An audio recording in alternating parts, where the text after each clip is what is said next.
आइए आज हम most misunderstood Bible passages series से पहला वचन देखेंगे और वो वचन है फिलिपियो 4:13।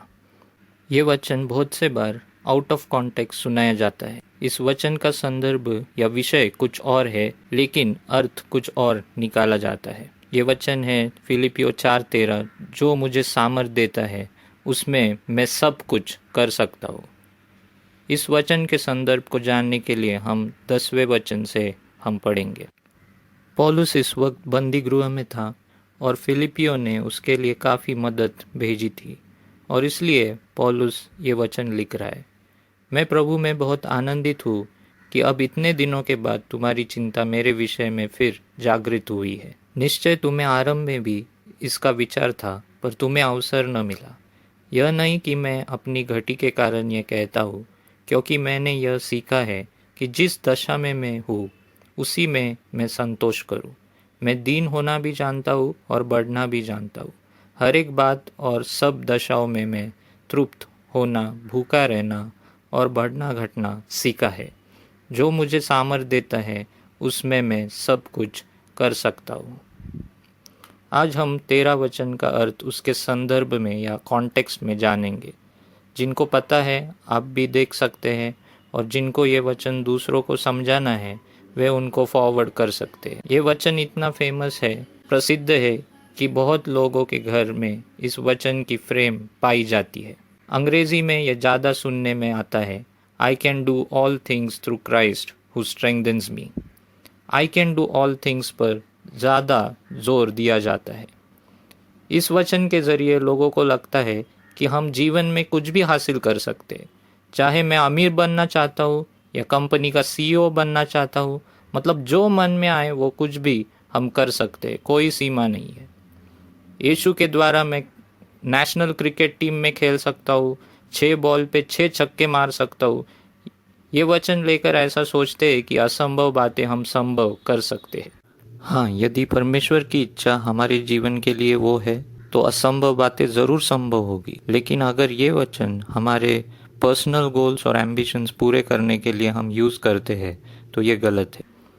ये वचन हमारी खुद की महत्वाकांक्षा, अभिलाषा, हमारे संकल्प या हमारे सपने पूरे करने का ज़रिया नहीं है। ये मैं आपको बताना चाहता हूँ। बहुत से बार इस वचन को ऐसा ही लेते हैं, लेकिन ये वचन का कॉन्टेक्स्ट यानी संदर्भ बहुत अलग है और ये वचन हमारी महत्वाकांक्षा या अभिलाषाएं या हमारे सपने पूरे करने का ज़रिया ये वचन नहीं है।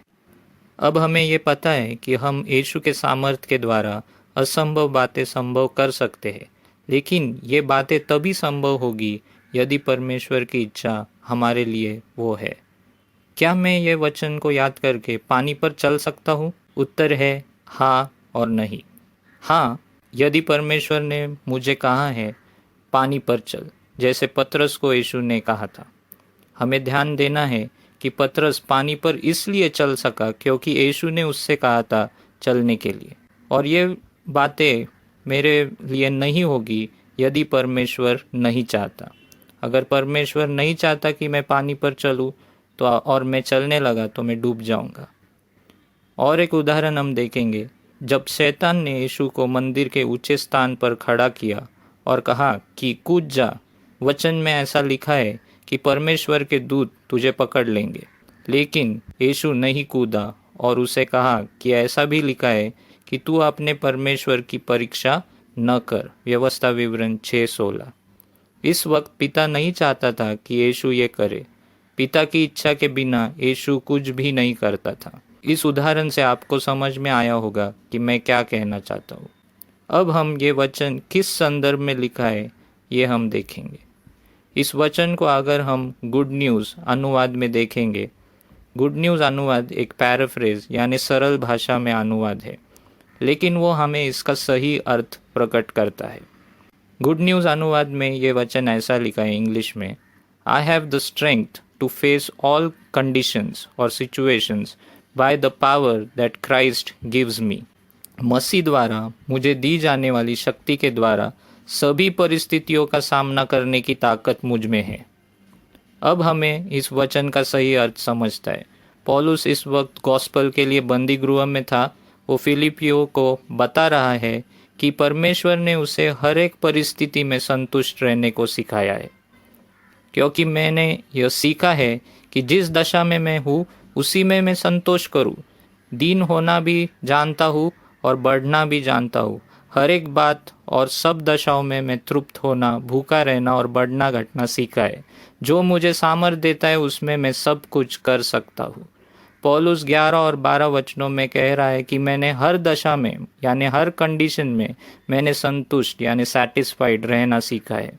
तो इस वचन का सही अर्थ उसके संदर्भ के अनुसार ऐसा होता है, मैं यीशु के द्वारा जो मुझे सामर्थ्य देता है मैं हर एक परिस्थिति का सामना कर सकता हूँ। परमेश्वर का आज्ञा पालन करते वक्त जो कुछ बाधाएं और चुनौतियाँ हमारे जीवन में आएंगी उसका सामना करने की ताकत मुझे यीशु देगा। ये वचन हमारे खुद के महत्वाकांक्षा, अभिलाषा, संकल्प या सपने पूरा करने के लिए जरिया नहीं है। मैं फिर एक बार कहता हूँ, ये वचन हमारे महत्वाकांक्षा या अभिलाषा, संकल्प या सपने पूरे करने का जरिया नहीं है। इसे आउट ऑफ कॉन्टेक्स्ट कोट मत कीजिए। I can do all things, इसका सही अर्थ है I can face all situations and I can be happy in any conditions because Christ is giving me the strength. Thank you.